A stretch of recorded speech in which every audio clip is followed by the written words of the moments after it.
Welcome back to Sun Devil Extra, joined now by ninth-year head coach Graham Winkworth of the Arizona State women's soccer program. Coach, thanks for joining us. How you doing? I'm doing great. Thanks for having me.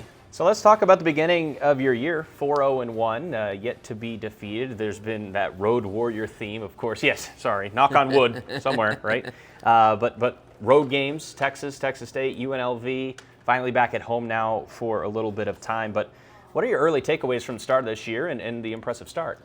Yeah, no, a lot of new faces, a lot of young players, and a lot of competition for playing time, and really pleased with the chemistry within the team. Pleased with their efforts, particularly on the road, as we've seen, and then really excited to get home now and play in front of our own fans. And as I mentioned, fans already up 110% from our first two games last season to our first two games this season in attendance. So thank you to all those that have come out and supported the team so far. And it's been an exciting product as well. You mentioned the youth and the newcomers. One person that doesn't fall into that category, of course, is Pauline Nellis, the senior goalkeeper who is truly starting to climb up the ranks of Sun Devil greats over the past decade or two. 3 clean sheets so far this year, 21 now in her career, continuing to climb up the record board on that. Just to have someone in net with her experience and obviously the performance she can put in on a game in and game out basis, how valuable is that? Oh yeah, in my mind, when you've got a world-class goalkeeper, you've got half a chance, because ultimately the game is won by goals. So if you've got somebody that can score at one end and keep the ball out on the other, you've got a half a chance. So one day Pauli's going to be on this wall, I'm sure. So yeah, no, she's fantastic, good leader, great player, both keeping the ball out, but also offensively with the quality that she has with her feet too. You mentioned offense, and a perfect segue in 9 different goal scorers now through your first 5 matches. So there's been balance and depth offensively as well. We'll talk about some of those individual performers as this conversation goes on. But what does that say kind of about the depth with the new faces, with the young talent, but then also 9 different people have scored? Yeah, I'm delighted. It's nice always to get for attacking players to score their first goal, and a lot of people have done that so far this season. It's also nice to score in different ways. We've got players from all over the field that have contributed with goals. But then also with the injuries that we have within our roster and missing the likes of KB, for example, who was our top goal scorer last season, some people need to step up, and so everyone's giving that extra little bit of effort and to try and compensate for that, and have done a good job so far.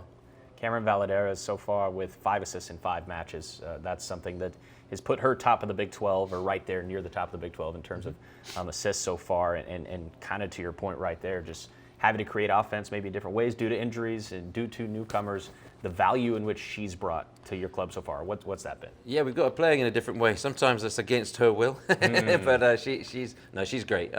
She obviously wants to score goals like any other attacking player, but she's learning like the importance of the role that she's playing, and that she wants to be a pro potentially. And so I'm like, well, these pro teams, and they're looking at wingers, they're looking at what you like on the dribble, and she's creating. She's been credited with those 5 assists, but then she's also won a lot of set pieces for us in the final third that we've scored from, and so she might not get the credit for those moments as well. So I like the way she's playing it right now. She's been aggressive on the dribble and causing opposing teams' fullbacks lots of trouble. Here with Graham Winkworth, the women's soccer coach here at ASU. You know, you mentioned the final third, and you had comments about the final third and the decision-making after the win against New Mexico State this past weekend. Just to kind of elaborate on that a bit more, because obviously that's where the money can be made ultimately. But what are you really trying to stress in that area? Yeah, I want our wide players to start wide, but I also want them to be aggressive and not be afraid to make mistakes. I want them to dribble at the opposition's defenders, try and get to the opposition's end line as frequently as possible, because those types of crosses are high percentage chances for our forwards, and then get numbers in the box to try and finish those crosses. Against New Mexico State, I think we were taking the easy option out and delivering balls from deeper, wider positions that are lower percentage chances. So I'd rather have 10 cutbacks than 15 crosses from different areas, because they're higher percentage chances. And we did a great job in some of the other games with that. New Mexico State, I think we were a little bit impatient, but that's not taking anything away from them. They defended very, very well. Their fullbacks in particular did a great job with our wide players, and so credit to them. But fortunately, we found another way to score. Yeah, 1-0 win against New Mexico State. You'll be back at home, like you said. Pepperdine coming up, who's a really good opponent. In terms of the construction of your roster, if you just click down the roster online, you're going to notice international talent all over the place. But then I know you take pride as well in having a lot of great talent locally as well. 15 international players. We'll touch on them right now, and we're going to talk to one of them, Izzy Monk, in the next segment. A transfer coming over from Memphis. You know, when you're constructing a roster and you're bringing together talent from all over the world, how difficult is it to try to cultivate all those different cultures, all those different types of players into creating one goal, one culture? Yeah, I think it can be challenging because there's some. But it's more little quirky things that we don't think about that just pop up with when we played the first game of the season, and I substituted one of our South African girls after 15 minutes.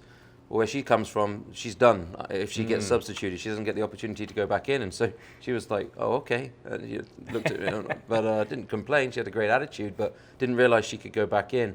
But honestly, when I'm recruiting and we're recruiting as a staff, we don't look at where people are from. We just look for quality people and quality soccer players. And I hope and I feel that in the locker room that the girls just see a bunch of friends. They don't think about, oh, she's from there and she's from there. They think about, she's just my sister, she's my friend. And I hope that that's the sort of culture that we're trying to create. And you're going to interview Izzy in a little bit, and you're going to see that she's exemplifies that type of culture within our squad. Let's talk about Izzy a bit more. Someone who, kind of has an unselfish role, doesn't always get the credit maybe she deserves in terms 100%. of what she brings to the table. And starting off first 5 matches as a Sun Devil coming over from Memphis, she has been a difference maker. And I know, just talking off air, that's someone that you've highlighted in a big way. How impressive you've been just with what she brings to the table for your program. Well, we were blessed to get Izzy in January. Sometimes the transfers come in the summer, and then they get the 2 weeks of preseason just like a freshman, and you're learning how they play within those 2 weeks. We were very fortunate to get Izzy in January, so we had the spring to work with her, and I make no secret, I'm very black and white with the team, and she was the best player in the spring. So she made an immediate impact in how she played the game with us, but then also a massive impact in how she trains. I'm friends with her former coach. We run things differently, and I think you can be successful in both ways. But he's a big disciplinarian in the way that they play, and you could tell that Izzy's very disciplined in the way that she plays. I want to give her a little bit more freedom and enjoy, play with a smile, etc., etc. While hopefully she's got that self-discipline and self-motivation to keep that positive side of her game from Memphis as well, which so far she's been fantastic and been able to hopefully enjoy playing soccer while also being very motivated, very disciplined in how she plays, and all of those traits I think will take her to the next level and beyond, so I'm excited for her. Yeah, she's been shining bright so far. We mentioned it already, a couple of home matches to come, including Pepperdine, who's very dangerous, on Thursday night, and then 10 a.m. Sunday against Denver. 110% increase on attendance over the first 2 games. Yeah, there was not that I'm counting, but there were 968 people at the first 2 games last season and 2,032 people at the first 2 games this season. We were trying to activate the Valley. Again, I want to thank all the fans that come out, and again, I want to stress, kids, if you are in 6th grade or under, it is completely free. Grab your parent, grab your friends, if you're a soccer player, bring them all out, because the girls are exciting to watch. They'd love to sign their autographs for you, and hopefully we can continue to increase our attendances, and just like football and volleyball and other sports within our department, activate this Valley and just get this whole department flying. Yeah, there's been a lot of success, including on the pitch so far with this program. One more before we let you go, Coach, and I have to bring this up because a friend of the program, Doug Tamaro, informed us you're a big karaoke guy.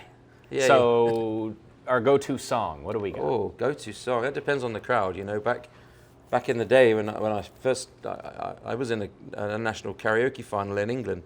Back in the day, though, I was single and 20, and so I had to sing back in the 90s what girls liked, and so that was boy bands. So I'd impersonate boy bands back in the day. But when I moved to America, I lived in the South. I lived in Nashville and Alabama, and so I basically became a country singer.